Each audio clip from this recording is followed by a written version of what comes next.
Lecture 5, Plato, Politics, Professor Dennis Dalton.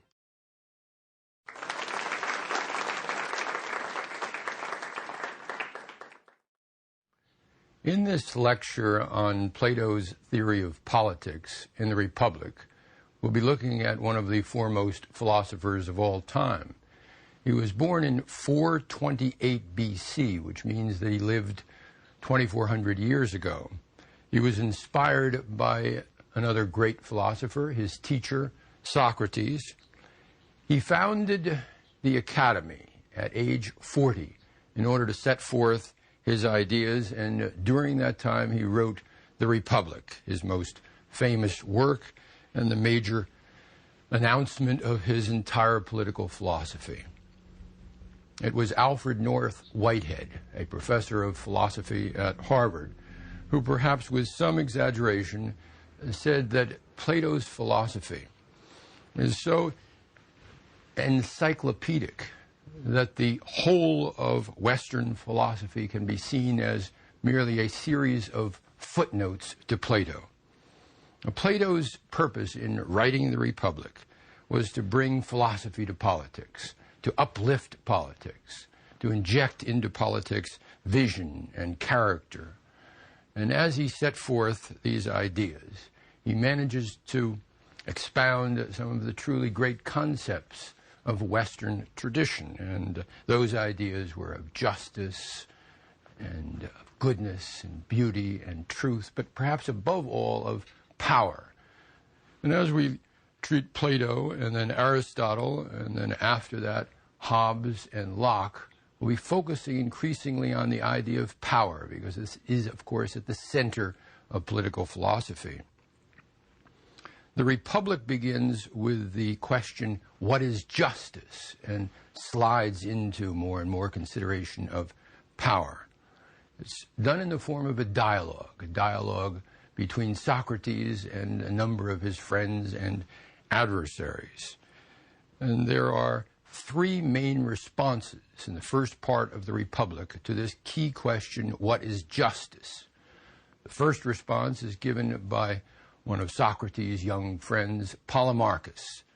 And Polemarchus addresses the question, asks, what is justice? And says, well, justice is no more than helping one's friends and harming one's enemies. That is, it's no more than an eye for an eye, or tooth for a tooth, as said in another biblical context. Socrates argues against this, and very significantly for the first time in political thought, announces that justice, or as he defines justice, right conduct, cannot mean ever to inflict harm on another person. And so he disagrees with Polemarchus's definition, sweeping it aside and saying that justice or right conduct must always mean to elicit the very best from an individual, to treat that individual in a way that that individual is uplifted or humanized as a result of that interaction. He introduces an important concept, which I've noted in our glossary, of arete. Arete means the virtue or excellence or gift that any individual has, and each of us has this particular quality. Just behavior, right conduct, must mean always then trying to bring out one's arete, or one's particular gift, one's excellence. Socrates says that can never be done through punishing an individual or harming an individual. And thus, Polemarchus's definition of justice, while it might be necessary at times to harm people in self-defense, it cannot be seen as right conduct or just conduct in all ways. Right conduct or just conduct, Socrates says at the end of this crucial first exchange with Polemarchus, does not mean an eye for an eye. It means dealing with others in a humane manner. The next discussion and discussant is between Socrates and Thrasymachus. Thrasymachus is entirely different from Polemarchus. Polemarchus was a young, eager student, but Thrasymachus is a cynic, a person that we refer to in Greek philosophy as a sophist, who believes that all values are necessarily relative. And the exchange between Socrates and Thrasymachus, I think, is one of a person, a philosopher like Socrates, who is defending ideal values against Thrasymachus, the relevist, who is saying that justice can mean no more than might, and might is always right. So from Thrasymachus' point of view, and this is an important point again made in political philosophy, and as we look back on the tradition of political thought, we wonder how Plato could have introduced in this text so many critical questions all around this discussion of what is justice. What is justice? And Thrasymachus says, justice is no more than what is in the interest of the strongest party. So that person or that party or that political group who happens to have charge of a situation will define justice, and whatever that party says is justice will be just. A cynical definition of justice, then, that Thucydides discusses in his History of the Peloponnesian War and deplores it. It's a definition that had characterized Athenian thinking during the Peloponnesian War, during the debasement of values, the cynicism into which the Athenians lapsed during that war.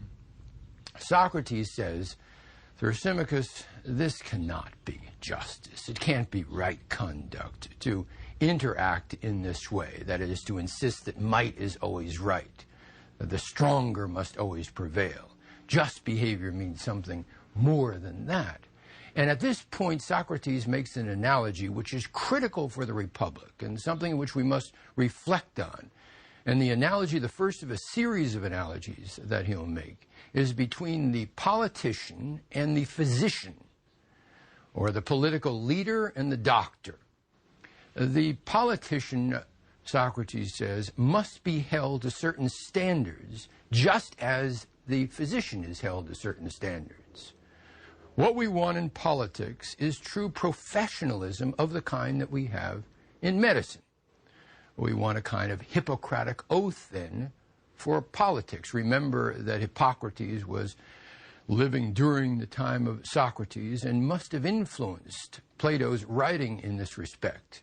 So when Plato says to Thrasymachus that we want the analogy of a physician to a politician to prevail, he means that politicians should act more like the professionals that we have in medicine. And how do they act? Well, presumably a good physician never sees his patient as the weaker patient on which he is to inflict his will.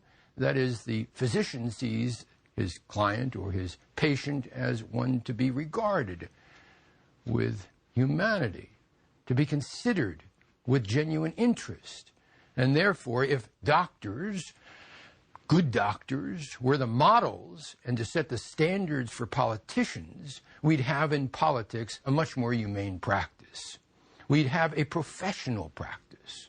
We'd be able to hold people to higher standards. That's what we need in politics. What is just behavior, then? What is justice, according to Socrates?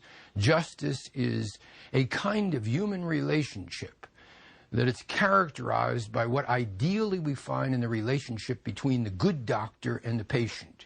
That is a relationship that's notable for its humanity, for its concern. And Socrates will say that justice must, first of all, be concerned with the Hippocratic maxim, first do no harm. If only in politics we could have that maxim, first do no harm. Now, after the exchange between Socrates and Thrasymachus, the third part of the exchange is between Socrates and, again, a young student of his by the name of Glaucon. Glaucon happens to be an older brother of Plato. And Glaucon tries to revive Thrasymachus' argument. He tries to set forth the idea that justice is, after all, relative, but he wants to expand Thrasymachus' argument in a way to apply it not just might is right, but to say that in human nature there is a quality of selfishness that makes all our interests necessarily allied to our selfish behavior. And he asks then of Socrates, how did justice originate, Socrates?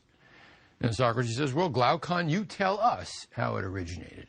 And Glaucon said, well, clearly it originated because in the state of nature, in our original human condition, people were, Glaucon says, all concerned with protecting one another and protecting themselves. That is, there was a state of mutual security and insecurity when people were afraid and they needed protection, protection of their families and protection of their own selves, their self-interests. And in that state of a need for protection, law was created. People then grouped together and suggested, let's write a contract. And this contract or covenant would set forth these ideas, that law or justice meant only mutual protection, that the weak would be protected against the strong. And if the strong had to observe these rules, then that's what is necessary. Glaucon says, to reinforce this critical argument, he says, let's consider, Socrates, a myth, the myth of Gyges. And the myth of Gyges, from Glaucon's point of view, is this. He gets it from the Greek historian Herodotus, and he embellishes it a great deal. It tells the story of a poor shepherd who was wandering one day in the fields and comes upon a chasm. He goes down into the chasm and discovers in the chasm a skeleton, a huge skeleton, and the skeleton has a ring. And the ring glowing there attracts Gyges so much, this shepherd, that he goes and he takes the ring off the finger of the skeleton. And he puts it on. He doesn't know quite what this ring means. But as he begins to circulate among other shepherds, he notices that when he turns the ring a certain way, his friends will say, "Where's Gyges? What's happened to Gyges?" And he understands soon that the ring, turning it in a way, makes him invisible. Now Glaucon asks Socrates, imagine if we had this power to become invisible, Socrates. What do you think we would do? And Socrates says, well, I don't know. And Glaucon says, well, I'll tell you what Gyges did according to this myth. Did he found a philanthropic organization? Did he create a great deal of money and give it away to charity or something of that sort? No, quite the opposite.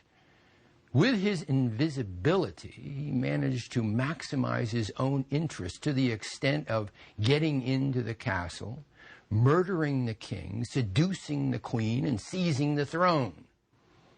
From Glaucon's point of view, the lesson of this myth of Gyges is that we all, if we could have the power of being invisible, would do precisely this.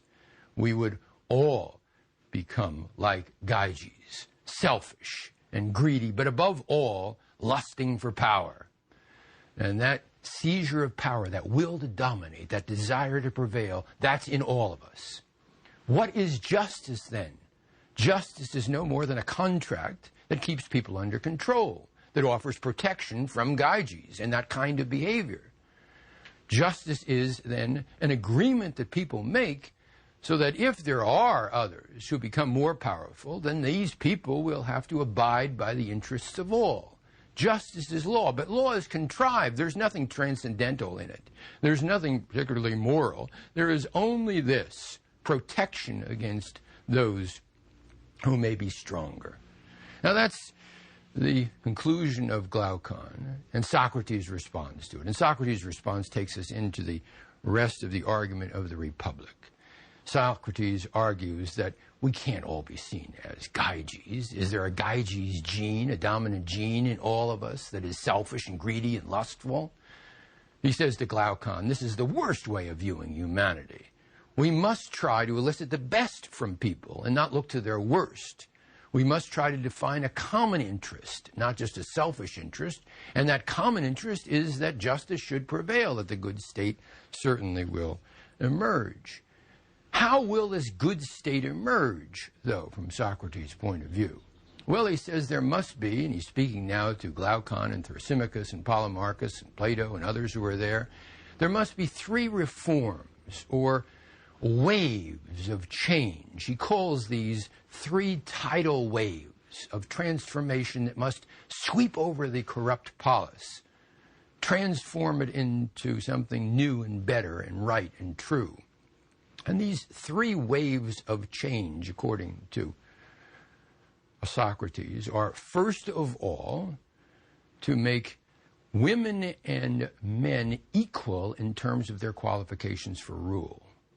Now, this is critical, important, because at this time, women were regarded, as we'll see when we talk about Aristotle, as those who must perform no public duties, have no property, whose responsibilities were confined entirely to the home, therefore had no public office of any kind. And to suggest that women and men might be equal, to become even equal leaders of a polis, was revolutionary.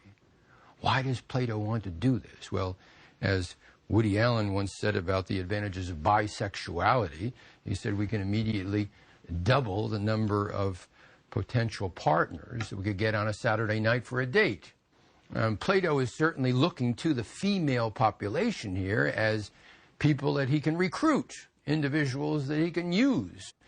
Women shouldn't be excluded as they had been from rule, and therefore we'll include them. But only, this is Plato's emphasis, those women who are truly qualified, just as men must be truly qualified. That is, women who are intelligent, who can pass the tests, the kind of medical boards, if we were to set them up for politics, who can become then part of this intellectual elite that Plato is suggesting. Now, that's the first wave of reform that must sweep through the polis. The second is to create an extended family of rulers that Plato calls the guardians. This elite of intellectuals, chosen by the same rigorous standard that we choose our physicians, this elite of intellectuals will rule the polis. There'll be a minority within the community.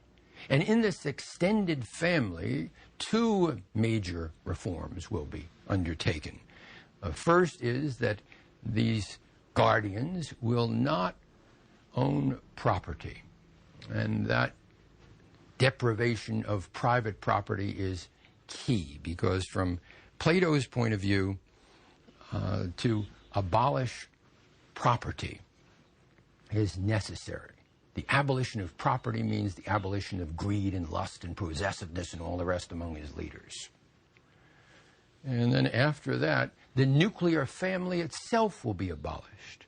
So this will be truly an extended family with property in common and spouses in common and children in common. Extended to an extent then that these guardians, these rulers, will not be tempted by nepotism or by possessiveness. They'll be truly ideal in the sense that they will be free of that problem or those many problems that characterized rulers during that period. That critical reform, then, that transforms the rulers into those who are thinking not of their own private families or property, but of the state and the needs of the state, was the second wave, tidal wave, of transformation that sweeps over the old corrupt polis. And the last of the 3 waves is to put these guardians in positions of absolute political power with no checks or balances. That is, these are the people that will administrate the state. From these people, the guardians, the vision will emerge. From these few, then, the rule will be just and rational. The confidence, then, is that individuals who are free from concerns about family and property will be able to shape policy. In this polis, then, truly, reason will rule. Well, Plato argues his position further through the use of 2 parables or allegories that we'll want to look at now in order to reinforce his point about the just state looking just in this way. That is, that it is ruled by a group of intellectuals, an elite gifted because of their vision, because of their education, and because of having been liberated, as we've seen, from concerns, narrow, partial, selfish concerns of family and property. Men and women, a truly revolutionary proposal. The two parables that he tries to persuade us with to reinforce his argument are the parable first of the ship of state, and then second, the allegory of the cave or the parable of the cave. And so let's analyze these two and then conclude with their points. The first, the parable of the ship of state. He says, imagine this state of affairs where you're going for a voyage and you get on the ship and you find that the master of the ship, the captain, is not only short-sighted and deaf, but stupid, ignorant, unknowing about anything relating to running a ship, seamanship. Second, because the master is so ignorant, the crew finds it very easy to manipulate him, to appeal to him, to flatter him, and therefore to run the ship themselves, except the crew happens to be totally unqualified too. They're only concerned with the maximization of their pleasure on the voyage, and so they turn it into what Plato calls a drunken carousal. The third party on the ship, the navigator that you look to, is unfortunately viewed with contempt. The passengers then are destined for a terrible voyage, and only shipwreck can be the conclusion. Now, Plato says this parable is directly analogous to a democratic state, the democratic state that he knew in Athens. It's that democratic state in which the master, in fact the sovereign people in this case, they're ignorant, they're short-sighted, they're deaf. The crew represents the demagogic politicians in Athens, the people who seduced the master, who managed to persuade the master that they were right and that they should prevail. And during the Peloponnesian War, these politicians, from Plato's point of view, were awful. Not only did they lose the war, because Athens lost the war against Sparta in 404 BC, Athens was not just the loser, it was overrun and humiliated. It meant the end of this great Athenian civilization as we look back on it. How could this have happened? Because it was run by a democratic government. And Plato despises democracy. Plato says then that we want a state run not by this ignorant master, this captain who is short-sighted and deaf, not by a crew who is only concerned, these politicians, with their own cheap, narrow, partial interests. We want a ship truly run by the navigator who is not dealt with contempt, but rather seen in an honorable sense as the person who has the most knowledge. That's the way a state should be run, by the person who has knowledge. The navigator is the one individual who possesses a sense of seamanship, who has knowledge of astronomy, who is a scientist, just as the physician is a scientist. And that navigator should be analogous to the philosopher ruler, the person who is in charge because he or she has a command of the scientific principles of how to run a state, i.e., political science. That's the first parable. The second one is the parable of the cave, or usually referred to as the allegory of the cave. And Plato now asks us, with this extraordinarily vivid imagination that he has, to imagine entering an underground cavern in which we find darkness and illusion, because it is so much without light or enlightenment. And the people in this underground cavern, as they look around, can see only illusion and not reality. They have hardly any sense of what they're looking at. They look at the walls of the cave and they see the shadows on the walls of the cave and they imagine that that's reality. As Plato points out, this is ignorance, profound ignorance, and yet these people that inhabit the cave are unaware of it. Now he says further, what would happen if a person were able to turn around and look towards the entrance of the cave, see light down that long tunnel, follow the tunnel out into the open, understand for the first time through the sunlight, through the light out there, that the reality that is outside the cave is true reality. What was mistaken as reality inside the cave is only illusion. What if that person who got out came back and told these people, look, you've been looking only at the shadows and the walls of the cave and not reality? What would they do? Plato says, alluding to the fate of Socrates, who was killed by a democratic state, that is, he was sentenced to death and forced to take hemlock in 399 BC. Plato's teacher, the most righteous man in Athens, Plato alludes to Socrates by saying, they would kill this man just as they killed Socrates.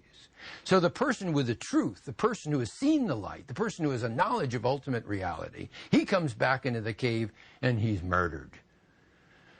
What kind of state would it need in order to put people like Socrates in power? Well, Plato says that the sort of state that we must have would have to educate the population in a way that when that person came back, having been out of the cave, he or she would be welcomed as a ruler and not as a wild-eyed lunatic. People must be educated then, not that they, the whole majority, can get out of the cave, but at least to receive that person when that person comes back with an understanding that that person has been truly enlightened. We want those individuals to rule. And at the very end of the allegory, Plato says in his Republic, one of the finest parts of the Republic, we don't want, he says, an unjust polity any longer, in which men live fighting one another about shadows and quarreling for power as if that were some great prize. The kind of just polis that we need will have rulers unlike any ruler of the present day, because our rulers will think of holding power only as an unavoidable necessity and have no lust for it. For the truth is that you can have a well-governed society only if you can discover for your future rulers a better way of life than being in office. Then only will power be in the hands of men who are rich, not in gold, but in the wealth that brings happiness, a good and wise life. All goes wrong when starved for lack of anything good in their own lives. Men turn to public affairs, hoping to snatch from thence the happiness they hunger for. They set about fighting for power, and this internecine conflict ruins them and their country.